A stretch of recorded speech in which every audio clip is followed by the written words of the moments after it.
اتفاقاً ہماری حکومت، موجودہ حکومت مذہبی مسائل سے زیادہ کھیل رہی ہے۔ پاکستان میں پچھلی بھی حکومتیں رہی ہیں اور ان حکومتوں میں یہ کام ہوتا تھا، لیکن بہت کم، تناسب بہت کم تھا۔ مذہبی امور سے کھیلنا یہ اتنا نہیں تھا سابقہ حکومتوں کے اندر۔ مصلحت کے مطابق، اپنی ضرورت کے مطابق، اپنی سیاست کے مطابق تھوڑی بہت چھیڑ خانی کرتے تھے، پھر اس کو جلدی چھپا بھی لیتے تھے، اسے کور بھی کر لیتے تھے۔ لیکن موجودہ حکومت اس بارے میں زیادہ جسور اور زیادہ جری ہے، مذہبی امور سے چھیڑنے میں بالکل احتیاط نہیں کرتے، کوئی جھجک ان کے اندر موجود نہیں ہے۔ مثلاً اس وقت موجودہ حکومت کسی چیز کو بھی، مذہبی مسئلے کو فوراً اس میں ہاتھ ڈال دیتے ہیں، چونکہ مضبوط حکومت ہے، طاقتور حکومت ہے،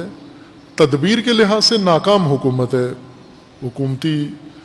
عمل کے لحاظ سے، ملکی جو معیشت کے لحاظ سے، ہر چیز میں، لیکن اس کے باوجود تاریخ پاکستان کی مضبوط ترین حکومتوں میں سے ہے، جسے اپوزیشن بالکل نہیں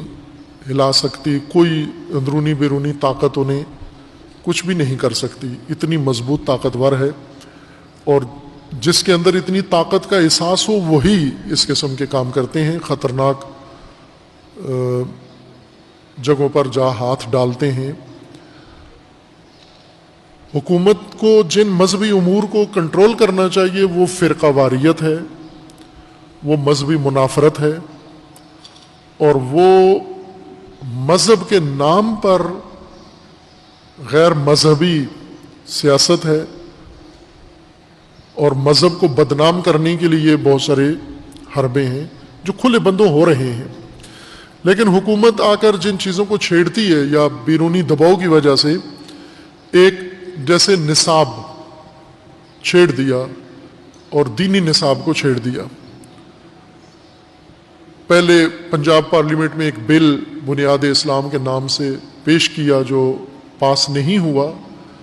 ریجیکٹ ہو گیا، اور اس کے اوپر کافی تنازع کھڑا ہو گیا اور قریب تھا کہ ایک بڑے بحران میں تبدیل ہو جاتا۔ اسے خاموش کھانے میں ڈال دیا گیا، لیکن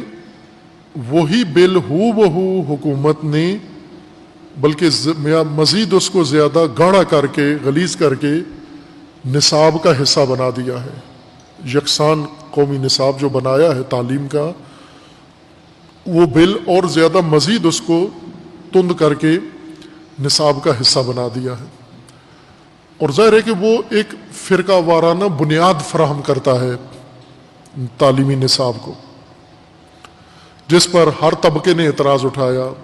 اقلیتوں نے بھی اعتراض اٹھایا، مسلمانوں کے مختلف مذاہب فرقوں نے اعتراض اٹھایا، اسکولوں نے اعتراض اٹھایا، ہر ایک معترض ہے، لیکن وہ نصاب چونکہ طاقت ہے تو طاقت کی بنیاد پر یہ نصاب، یعنی یہ دانہ پھینک دیا گیا ہے، یہ بیج کاشت کر دیا گیا ہے۔ پہلے جو کام مدرسوں میں یا مسجدوں میں ہوتا تھا، اب وہی کام اسکولوں میں ہو، کالجوں میں ہو، یونیورسٹیوں میں ہو، یعنی فرقہ واریت۔ ہر چیز کو فرقہ وارانہ ترکیب سے تشکیل دیتے ہیں، ہر چیز کی فرقہ وارانہ شکل بناتے ہیں، ڈھانچہ بناتے ہیں، اور فرقہ وارانہ اس کی جیومیٹری بناتے ہیں۔ یہ نصاب جو آج بنا کے لاگو کیا جا رہا ہے، جب یہ عملی ہوگا، عملاً شروع ہوگا، اس کے شدید نقصانات اس وقت سامنے آئیں گے، اس وقت یہ حکومت طاقتور نہیں ہوگی، کوئی اور حکومت ہوگی، اور اس سے بحران سے نپٹنا اس کے لیے مشکل ہو جائے گا۔ اسی طرح حکومت جو آسانی سے مذہبی مسئلے کو چھیڑ دیتی ہے، وقف کا قانون بنایا۔ وقف ایک شرعی مسئلہ ہے، خالصتاً شرعی مسئلہ ہے، اور شریعت اسلام میں اس کے واضح احکام اور قانون اور نظام موجود ہے کہ وقف کو کوئی ہلا نہیں سکتا، چھیڑ نہیں سکتا، وقف کو اپنی مد سے ہٹا نہیں سکتا۔ جس جہت میں وقف ہوا ہے جس مقصد کے لیے اسی میں اس کا استعمال ضروری ہے، لازمی ہے، لیکن وقف کا قانون تبدیل کر دیا گیا علماء کی مشاورت کے بغیر اور مختلف شرعی تقاضے پورے کیے بغیر وقف کا قانون بنا کر اسے لاگو بھی کر دیا۔ لیکن ظاہر ہے چونکہ پاکستان مذہبی معاشرہ ہے، اس طرح کے کھلے عام شریعت مخالف قوانین ان پر تنازع بن سکتا ہے، بحران بن سکتا ہے اور مشکل کھڑی ہو سکتی ہے۔ اسی طرح رؤیت ہلال جب مسئلہ حل کرتے ہیں، بحران ملک میں کنٹرول کرنا چاہتے ہیں تو ایک فرقہ وارانہ ترکیب سے کمیٹی بناتے ہیں، اور وہ ترکیب جو بنتی ہے وہ مسلکی ترجمان ہوتے ہیں، مذاہب کے ترجمان، اور وہ اپنے مسلکی بنیادوں پر رؤیت ہلال کا عمل انجام دیتے ہیں، نہ کہ علمی بنیادوں پر اور اسلامی بنیادوں پر۔ علمی اور اسلامی بنیادوں پر کریں تو اس کے لیے فرقہ وارانہ ترکیب کی ضرورت نہیں ہے۔ علمی اور اسلامی اسکالرز، اس کے لیے ایک معیار رکھا جائے، ایک میرٹ رکھا جائے، جس طرح یونیورسٹی کا چانسلر رکھا جاتا ہے، تو مسلکی تاکید نہیں ہوتی کہ یہ کس مسلک کا ہو، یہ دیوبند کا ہو، یہ بریلوی ہو، یہ اہل حدیث ہو، یہ شیعہ ہو، یا حتیٰ یہ غیر مسلم ہو، یہ کسی اور مذہب سے تعلق جائے، یا سیکولر ہو، سرے سے مذہبی نہ ہو۔ ایک میرٹ ہے، اس کے لیے اس کو ٹیسٹ لیتے ہیں، انٹرویو لیتے ہیں۔ آج کل ہو رہا ہے، بعض یونیورسٹیوں کے وائس چانسلر رکھے جا رہے ہیں اور ان کے لیے ہر یونیورسٹی کے لیے کئی 20 افراد کے انٹرویو کر رہے ہیں، اور جو بھی اس میں انٹرویو میں میرٹ پہ آئے گا اس کو تعینات کر دیں گے۔ تو رؤیت ہلال بھی اسی طرح سے علمی اور اسلامی مسئلہ ہے، اور اس میں فرقوں کی نمائندگی مسئلے کو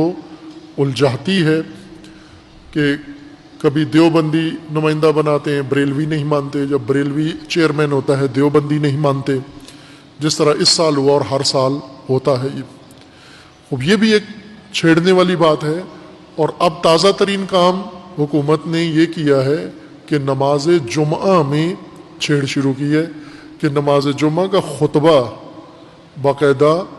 حکومتی سطح پر تیار کر کے مساجد میں تقسیم کیا جائے گا کہ آپ وہ خطبہ دیں جو حکومت چاہتی ہے۔